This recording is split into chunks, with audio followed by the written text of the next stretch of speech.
La prospérité, ça détruit toujours les gens. C'est une déclaration brutale, mais la prospérité éloigne l'homme de Dieu.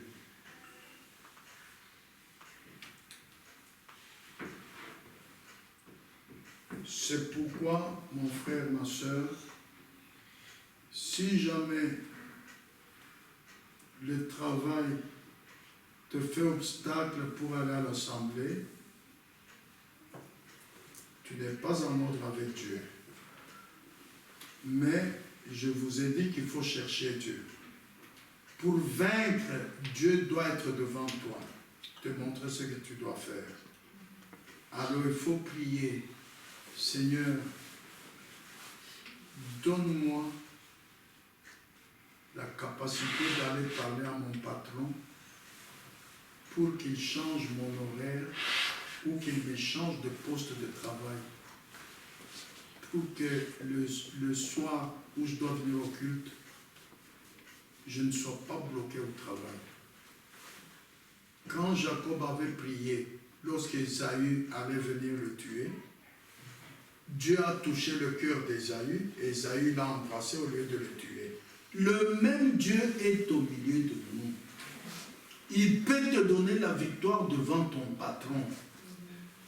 On a dit que dans ta vie, tu auras des choses qui sont un combat entre la tête et le cœur. N'essayez pas de raisonner avec la parole. N'essayez pas de l'expliquer. N'essayez pas de la comprendre. Vous ne pouvez pas comprendre Dieu parce que Dieu est la parole. Jean 1:1. La parole est simplement là pour la croire et c'est là notre force. Quand tu crois la parole sans raisonner, sans y ajouter ta pensée, tu as la victoire. Ce qui arriva du temps de Noé arrivera de même aujourd'hui.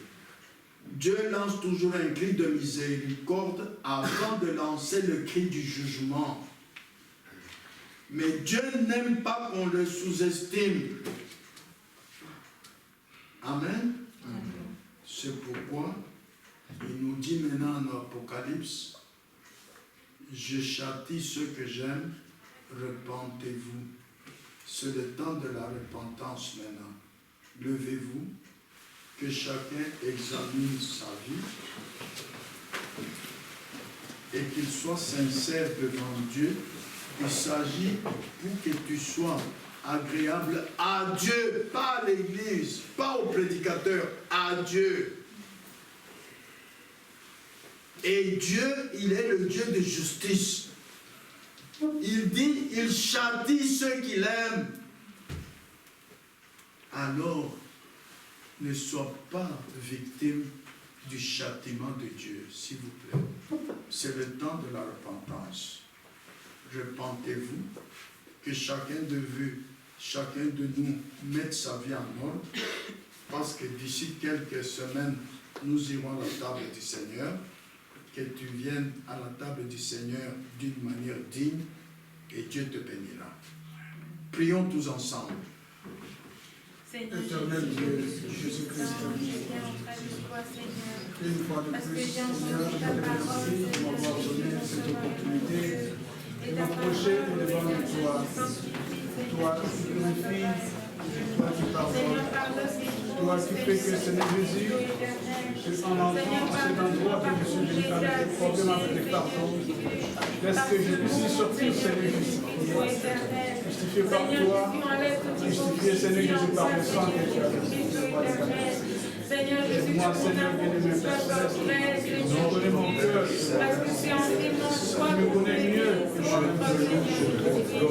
parce que tu es le Dieu d'amour, tu as la grâce, Seigneur, et il n'y a aucun homme qui puisse changer quelqu'un, Seigneur Jésus. Seigneur, là où je ne suis pas en ordre avec ta parole, là où je ne suis pas en ordre avec mon frère, là où je ne suis pas en ordre avec mon entourage, Seigneur, que je puisse d'abord ne plus Dieu entretenir le péché, que je chauffe n'étant pas découragé, je te remercie, Jésus, parce que bien aimé, tu entends Toi, tu connais le vainqueur. Toi, tu connais le vainqueur. Dirige-le pas vers la victoire. Parce que Jésus revient bientôt. Nous voyons ces guerres et ces bruits de guerre. Oh Dieu tout-puissant, Dieu merci. Nous voyons l'amour de plusieurs sur ma vie. Oh Père tout-puissant, c'est un signe que Jésus revient bientôt. Alors, je viens devant toi pour m'illustrer, Seigneur, oh Père tout-puissant, que le Saint-Esprit convainc de péché. S'il y a un péché que j'ai commis et que je trouve comme un péché ou que j'ai oublié, convainc-moi, parce que je voudrais être en ordre avec toi, pour te plaire à toi, mon Dieu. Merci, merci. Conduis chaque cœur de frères ou sœurs qui a aussi été touché par cette prédication, pour cette correction, qui a touché, qui se met en ordre pour la gloire de son nom. Je le demande par la foi, dans le nom de Dieu tout-puissant de Jésus-Christ. Bénis-moi, Seigneur. Alléluia. Bénis, oh Dieu, ma vie.